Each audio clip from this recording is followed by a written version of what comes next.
It was one of those late-night chats where the conversation turns unexpectedly deep. My friend Jamie and I had just finished catching up on life when they asked, "Have you ever thought about why we still do open-casket funerals? Like, why do people feel the need to see the body one last time?" I paused. "Not really, but now that you mention it, yeah. It's kinda strange when you think about it. Why do we need to see them? Wouldn't remembering them alive be better?" Jamie, who's always been fascinated by cultural rituals, leaned into the question. "There's more to it than just saying goodbye. It's one of those traditions that blends practicality, emotion, and a little bit of superstition." Jamie started with one of the more unusual reasons. Historically, one big reason for viewings was to make sure the person was actually dead, they said. "That's a thing?" I asked, incredulous. "Absolutely," Jamie replied. "Before modern medicine, diagnosing death wasn't always straightforward. There were stories about people being buried alive, so having the body on display gave everyone one last chance to notice any signs of life. It was kind of a safety net." "That's unsettling," I said. Jamie nodded. "It is, but back then it made sense, and even today it's comforting for some people to see the body and confirm, yes, they're really gone. It helps make it real." Jamie then shifted to the emotional side. "A lot of psychologists say that viewings can be an important step in the grieving process. Seeing the body helps people process the loss. It takes the abstract idea of death and makes it tangible." "I guess that makes sense," I said. "It's hard to argue with what's right in front of you." "Exactly," Jamie said. "Plus, it gives people a chance to say goodbye in a personal way. You can talk to the person, hold their hand, even if they can't respond.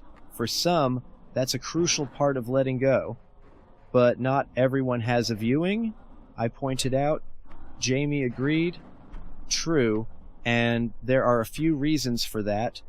Sometimes it's about the condition of the body. If someone died in a traumatic way, or their appearance changed drastically, a viewing might do more harm than good. Families might choose to spare people that visual memory." They also mentioned cultural and religious differences. In some traditions, showing the body isn't part of the ritual at all. For example, some Jewish and Muslim funerals involve quick burials without embalming or open caskets. The focus is more on the soul's journey than the physical body. "Okay, but why do we still do it in places where it's not a medical or cultural necessity?" I asked. Jamie smiled. "Because it's comforting. Humans are creatures of habit, and traditions give us a sense of control in situations where we feel powerless. Funerals, with or without a viewing, are about creating a ritualized space for grief. They're for the living, not the dead."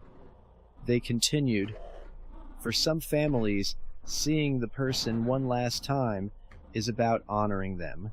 It's a chance to dress them in their favorite outfit, do their hair, and make them look peaceful. It's like saying, 'This is how we want to remember you.'" "And then there's the superstition," Jamie added. "What kind of superstition?" I asked. "Well," Jamie said, "in some cultures, it's believed that a soul can linger near the body. The viewing might give the deceased one last chance to see their loved ones or to make peace with their passing. It's not something everyone believes, but it's comforting for those who do."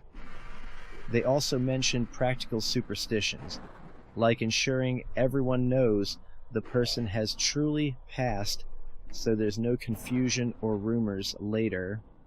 As we kept talking, Jamie noted that modern funerals are evolving. These days, a lot of people opt for celebrations of life instead of traditional funerals.